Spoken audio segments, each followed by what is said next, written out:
Hello दोस्तों, अरस्तु विज्ञान के इस प्लेटफॉर्म पे आप सभी का स्वागत है। आज हम लोग यूजीसी नेट एनवायरमेंटल साइंस का यूनिट 10 का टॉपिक सॉइल इरोशन देख रहे हैं। ये बहुत ही इम्पॉर्टेंट टॉपिक है। पिछले लेक्चर में हम लोगों ने wetland ecosystem and Ramsar convention को देखा था।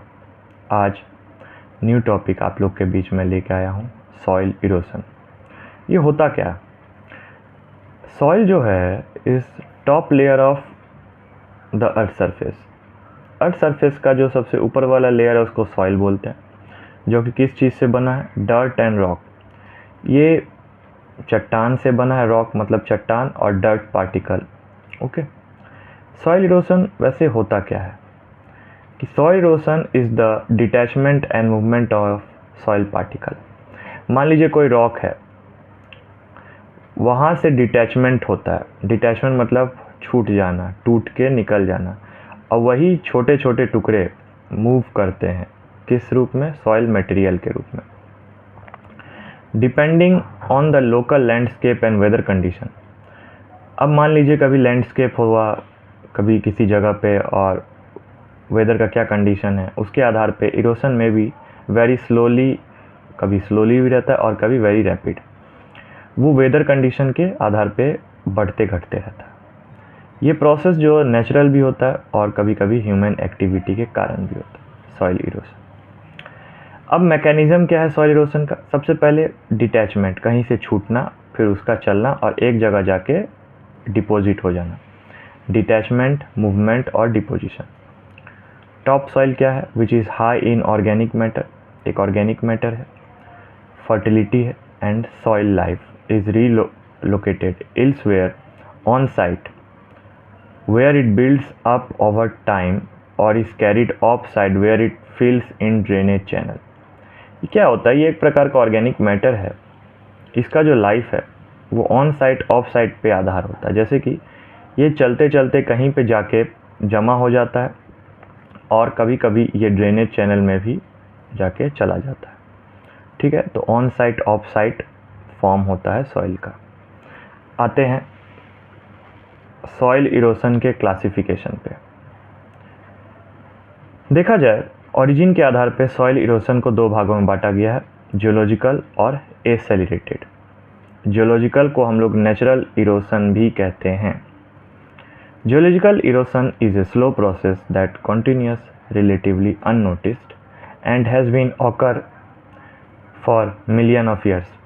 ये बहुत ही धीरे धीरे ये प्रोसेस होता रहता है और ये कोई देखता भी नहीं है, अननोटिस्ड है, ये किसी के नज़र में आता नहीं क्योंकि ये नेचुरल है और इसको होने में मिलियन ऑफ ईयर्स लग जाते हैं। इसमें होता क्या है? The first phase of this soil forming process is called weathering. इसमें पहला जो सॉइल फॉर्मेशन का फेज होता है उसको वेदरिंग कहते हैं, where which is a physical chemical process that leads to the breakdown of rocks, जिसके कारण क्या होता है? रॉक्स के चट्टाने तोड़े जाते हैं by wind and water into small fragment and formation of soil particles. हो क्या रहा है? मान लीजिए एक रॉक है, अब उस चट्टान पे हवा भी लगती है, पानी भी आता है, जिसके कारण वो चट्टान छोटे छोटे टुकड़ों में टूटने लगता है और उस छोटे छोटे टुकड़े में टूटने के बाद वही छोटा टुकड़ा सॉइल पार्टिकल का रूप ले लेता है। तो इसको जियोलॉजिकल इरोशन या नेचुरल इरोशन भी कहते हैं। अब वो डिटैच होकर, मूवमेंट होकर डिपॉजिट हो जाता है। अब आते हैं accelerated erosion. It occurs when the protective vegetation cover is destroyed. मान लीजिए वेजिटेशन है तो वो यदि डिस्ट्रॉयड हुआ, मान लीजिए खेत खलिहान ये सब है, यदि वो डिस्ट्रॉयड हुआ, this occur due to natural cause like flooding और ड्यू टू ह्यूमन एक्टिविटी। इसके कारण रेट ऑफ इरोशन जो है much faster than the rate of formation of soil. Soil के बनने से ज़्यादा सॉइल का नुकसान होना स्टार्ट हो जाता है। तो ये दो प्रकार के इरोशन होते हैं, एक होता है जियोलॉजिकल, एक होता है एसेलरेटेड इरोशन। अब आते हैं कुछ एजेंट होते हैं जो इस सॉइल इरोशन फॉर्मेशन करने में हेल्प करते हैं। फिजिकल एजेंट होते हैं, जैसे वाटर इरोशन होते हैं एंड विंड इरोशन होते हैं। ओके, तो आइए हम लोग जानते हैं कि वाटर इरोशन क्या होता है। Running water is the most common agent of soil erosion. Okay, river erodes the river basin, river क्या करता है, रिवर बेसिन को तोड़ता है। Rain water which erodes various land forms and sea wave which erodes the coastal area. जैसे river क्या करता है, रिवर बेसिन को इरोड करता है, रेन पानी हुआ वो लैंड फॉर्म को इरोड किया, सी वेव क्या करता है, कोस्टल एरिया को इरोड करता है। Water Erode and transport soil particle from high altitude, ऊपर से, and deposit them in lying area, नीचे की तरफ। हाई एल्टीट्यूड से वाटर इरोड होते हुए आता है और वो लाइंग एरिया में जाके डिपॉजिट होता है। अब आते हैं कि वाटर इरोशन में be further classified on different action of water responsible for soil erosion. अब वाटर इरोशन कैसे होते हैं, कुछ कुछ फैक्टर है वो हम लोग जान लेते हैं। ठीक, रेन ड्रॉप इरोशन। अब impact of rain drop on a bare soil surface. अब पानी का गिरना, पानी जब गिर रहा है, when it rain drop up to 6 mm in diameter bombard the soil surface, ये 6 mm इन डायमीटर में गिरता है जो कि सॉइल सरफेस को बम्बार्ड करता है। It impact velocity up to 30 km/h। This force throw soil particles and water in all direction, जिसके कारण सॉइल पार्टिकल हर डायरेक्शन में जाने लगते हैं वाटर के साथ। On a distance of up to 1 metre, 1 metre तक इसका डिस्टेंस बन जाता है। तो ये एक प्रकार का रेन ड्रॉप इरोशंस होते हैं। ओके, अब आते हैं seat erosion. Movement of soil from rain drop splash and run of water. Rain drop होने के बाद वो पानी आगे की तरफ बढ़ता है। In other words, when there is uniform removal of a thin layer of soil from a large surface area is called sheet erosion. अब वो पानी के साथ जो सॉइल का लेयर होता है, एकदम पतला लेयर आगे की तरफ बढ़ता रहता है, बहुत बड़े सरफेस को कवर करता है, इसको हम लोग सीट इरोशन कहते हैं। अब आते हैं rill erosion. When there is a rainfall and rapidly running water produce finger shaped groups और river rills over the area, उसी को हम लोग रील इरोशन कहते हैं। मान लीजिए जब पानी का बहाव चल रहा है तो फिंगर शेप्ड ग्रुप्स बनाते हैं, उंगली जैसा, उंगली आकार नुमा, उसको हम लोग रील इरोशन कहते हैं। गली erosion. When rainfall is very heavy, जब पानी बहुत तेज़ी में हो रहा है, डीपर कैविटीज़ और बहुत ही अंदर तक वो कैविटी बना लेता है, और गलीज आर फॉर्म विच में भी यू एंड वी शेप। मान लीजिए होता क्या है, जब पानी किसी पत्थर पे गिरता है या ज़मीन पे, यदि बहुत हेवी होता है ना तो शेप बना लेता है यू और वी शेप का, उसके कारण इरोड जो होता है उसको गली इरोशन कहते हैं। Bank erosion. During the rainy season, when fast running streams like a turn in some other direction, they cut the soil and make caves in the bank. Caves को हम लोग बोल रहे हैं गुफा, ठीक है। तो होता क्या है, जब बहुत ही तेज़ी में बारिश हो रहा है तो अपने डायरेक्शन मोड़ते हैं, जिसके कारण कुछ कुछ सॉइल के हिस्से टूटने लगते हैं और वो केव्स का फॉर्मेशन बना लेते हैं, जिसको हम लोग बैंक इरोशन कहते हैं। ठीक है, अब आते हैं slip erosion, also termed as landslides. कभी कभी पत्थर जो हैं या ज़मीन जो है वो घिसक जाते हैं due to occur heavy rainfall on slopes of hills and mountain, वो चाहे पहाड़ हो, बर्फीला पहाड़ हो। ओके, एक होता है कोस्टल इरोशन, ये बनते हैं सी सोर्स, नदी किनारे। It is caused by wave action of the sea, पानी के बहुत तेज बहाव के कारण ये बनता है, an inward movement of sea into the land, और पानी का जो सी का जो मूवमेंट होता है वो लैंड की तरफ, अंदर की तरफ चला जाता है, इसको हम लोग कोस्टल इरोशन कहते हैं। ये जितने भी इरोशन हैं ये सब वाटर के कारण होता है। अब हम लोग आगे पढ़ते हैं विंड इरोशन। ये छोटे छोटे टॉपिक जो हैं ये बहुत इम्पोर्टेंट होते हैं, ये सभी सॉइल इरोशन के टॉपिक हैं, और वाटर और विंड जो है वो फिज़िकल एजेंट है, सॉइल इरोशन के फॉर्मेशन में हेल्प करते हैं। आइए विंड इरोशन जानते हैं। विंड मतलब हवा के कारण। It reason of low rainfall specially during periods of drought, जब सुखाड़ का समय आता है जहाँ पे पानी नहीं होता। Strong winds brush against various landform, बहुत तेज़ी से हवा आती है लैंडफॉर्म्स की जगह, वो क्या करते हैं, cutting through them and loosening the soil particle, तोड़ देते हैं और सॉइल पार्टिकल को लूज करते हैं वो हवा, which are lifted and transported toward the direction in which the wind blow, और उसी डायरेक्शन में सॉइल जाने लगते हैं जिस डायरेक्शन में विंड चल रहा है। Wind erosion is of two primary varieties, दो वैरायटीज़ पे विंड इरोशन काम करते हैं। एक होता है डिफ्लेशन, एक होता है एब्रेशन। यहाँ एक टर्म आप देख रहे हैं डिफ्लेशन है, यहाँ पे एब्रेशन है। Wind pick up and carry away loose particle, wind क्या करता है, पिकअप करता है, सॉइल को अपने साथ ले जाता है। एब्रेशन क्या करता है, surface are worn down as they are stuck by air borne particle carry by wind. जितने भी एयर बॉर्न पार्टिकल है वो विंड को कैरी करके अपने विंड के साथ सॉइल पार्टिकल को कैरी करके लेके चले जाते हैं, एयर बॉर्न पार्टिकल, जिसको हम लोग एब्रेशन कहते हैं। अब डिफ्लेशन जो है वो 3 प्रकार के होते हैं, suspension, saltation and surface creep. ठीक है, तो यही सब छोटे छोटे चीज़ याद रखना। Suspension, where very small 0.1 mm and light particle are lifted into the air by wind। मतलब 0.1 mm से जो छोटे हैं वो एयर के द्वारा हवा में लिफ्ट होते हैं by the wind and often carried for long distance, और वो चलते रहते हैं। सॉल्टेशन 0.1 से 0.5 mm के जो होते हैं वो शॉर्ट हाइट तक लिफ्ट होते हैं और वो आगे की तरफ बढ़ते रहते हैं, bounce and salted across the surface of the soil.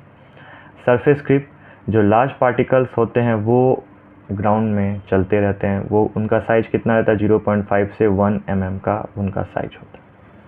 ठीक, इन तीनों में सॉल्टेशन जो होता है वो रिस्पॉन्सिबल होता है मेजॉरिटी 50 से 70% ऑफ विंड इरोशन, जिसके बाद सस्पेंशन 30 से 40% एंड सरफेस क्रीप 5 से 25%। इन तीनों के कारण सॉइल इरोशन होता है और ये तीनों विंड इरोशन के पार्ट है। ये बहुत ही लेंदी टॉपिक है, आइए आगे हम लोग इसको और अच्छे से जानते हैं। अब होता क्या है ये देखते हैं कि कुछ कुछ फैक्टर्स होते हैं सॉइल इरोशन के जो अफेक्ट करते हैं, जैसे क्लाइमेटिक फैक्टर। होता क्या कि amount and intensity of precipitation is the main climatic factor. अब प्रेसिपिटेशन हो रहा है, रेनफॉल, हेवी रेनफॉल प्रेसिपिटेशन का पार्ट होता है, हेल ड्रॉप्स, ये सब हम लोग देखेंगे जब प्रेसिपिटेशन पढ़ेंगे। तो एक प्रकार का क्लाइमेटिक फैक्टर है जो इसको इफेक्ट पहुंचाता है। टोपोग्राफिक, मान लीजिए कि determine the velocity at which the surface run off will flow, longer steeper slopes are more susceptible to very high rates of erosion during heavy rains than shorter less steep slope. मतलब ये सब कुछ land पे हो रहा है। यदि topographic होता है तो मतलब लैंड के बारे में बोला जा रहा है कि हेवी रेन्स के कारण लैंडस्लाइड्स होना, ठीक है, लैंडस्केप होना जहाँ पे डीपर स्ट्रिप्स तक ये इरोशन का फॉर्मेशन करते हैं। सॉइल इरोडिलिटी, सॉइल जो है वो इरोड हो रहा है। फिजिकल कैरेक्टरिस्टिक्स ऑफ सॉइल जो है वो बदल रहा है, उसका टेक्सचर बदल रहे हैं, स्ट्रक्चर बदल रहे हैं, organic ability and permeability also contribute. ये सभी मैटर करते हैं सॉइल इरोडिबिलिटी में। डिफॉरेस्टेशन, तेजी में कभी कभी क्या होता है कि हम लोग पेड़ को काटते हैं, डिफॉरेस्ट करते हैं, ये सब ह्यूमन एक्टिविटी के कारण होता है। It cause increased erosion rate, इसके कारण इरोशन रेट जो होता है वो बढ़ जाता है। Due to exposure of mineral soil by removing the humus. कभी कभी क्या होता है, 2 मिनट, कभी कभी क्या होता है कि इरोशन डिफॉरेस्टेशन के कारण होता है, इसमें मिनरल्स जो होते हैं, मिनरल सॉइल्स वो रिमूव होने लगते हैं by humus and litter layers from the soil surface. ठीक है, सॉइल सरफेस से ह्यूमस जो होता है वो रिमूव होने लगता है। Removing the vegetative cover that bind soil together and cause heavy soil compaction from logging equipment. मतलब मेन आधार होता है पेड़ कटने से क्या होता है कि कभी कभी जो पेड़ के नीचे का जो सॉइल का लेयर होता है ना उसमें चेंजिंग आने लगता है। ठीक है, agriculture, following practice can lead to accelerate soil erosion, जैसे टिलिंग हो गया, ploughing, continuous cropping, cultivation on mountain slopes. इन तीनों के आधार पे कभी कभी सॉइल इरोशन होने लगते हैं। जैसे कि टिलिंग और प्लफिंग क्या होता है कि increase the chance of erosion because it disturb the natural soils surface and protective vegetation. होता क्या है कि मान लीजिए आप प्लगिंग कर रहे हैं, मान लीजिए खेती में प्लगिंग होता है जिसमें नेचुरल सॉइल डिस्टर्ब होता है, जिसके कारण इरोशन का फॉर्मेशन होता है। आप किसी जगह पे कॉन्टीन्यूस क्रॉपिंग कर रहे हैं, उसके कारण सॉइल इरोशन होता है। कभी कभी क्या होता है, without appropriate land treatment measure such as bounding, terracing and trenching cause करता है सॉइल इरोशन एंड लॉस करता है सॉइल न्यूट्रिएंट्स। कहाँ पे, माउंटेन स्लोप्स पे। अब आ जाते हैं इकोनॉमिक एक्टिविटी। ठीक है, अब extraction of useful natural resource such as metal का एक्सट्रैक्शन कर रहे हैं। ठीक है, अब क्या होता है, मिनरल का एक्सट्रैक्शन कर रहे हैं, फॉसिल फ्यूल का एक्सट्रैक्शन कर रहे हैं, जिसके कारण भी लैंड में सॉइल इरोशन देखा जाता है। ड्रास्टिक चेंज हो जाता है इन लैंडस्केप में। उसके बाद ओवर ग्रेजिंग, जितने मवेशी होते हैं, कैटल होते हैं, वो क्या करते हैं, घास चरते हैं, वहाँ पे भी सॉइल इरोशन का खतरा बढ़ जाता है। अब डेवलपमेंटल एक्टिविटी, सॉइल इरोशन में also occur because of various developmental activities like जैसे हाउसिंग होते हैं, ट्रांसपोर्टेशन होता है, कम्युनिकेशन होता है, रिक्रिएशन, मतलब जितने भी ह्यूमन एक्टिविटी हो रहे हैं जिसके कारण भी सॉइल इरोशन का फॉर्मेशन बढ़ जाता है। तो ये सब फैक्टर है जिसमें क्लाइमेटिक फैक्टर, टोपोग्राफिक, सॉइल इरोटी, डिफॉरेस्टेशन, एग्रीकल्चर, उसमें tilling, ploughing, continuous cropping, cultivation on mountain slopes, ये सब एक प्रोसेस है जिसके कारण सॉइल इरोशन का फॉर्मेशन बढ़ जाता है। ठीक है, तो आज हम लोगों ने सॉइल इरोशन के प्रोसेस को देखा है, जाना है कि कैसे होता है। ये दो प्रकार के होते हैं, एक जियोलॉजिकल एक होते हैं, एक एग्रीकल्चर होते हैं।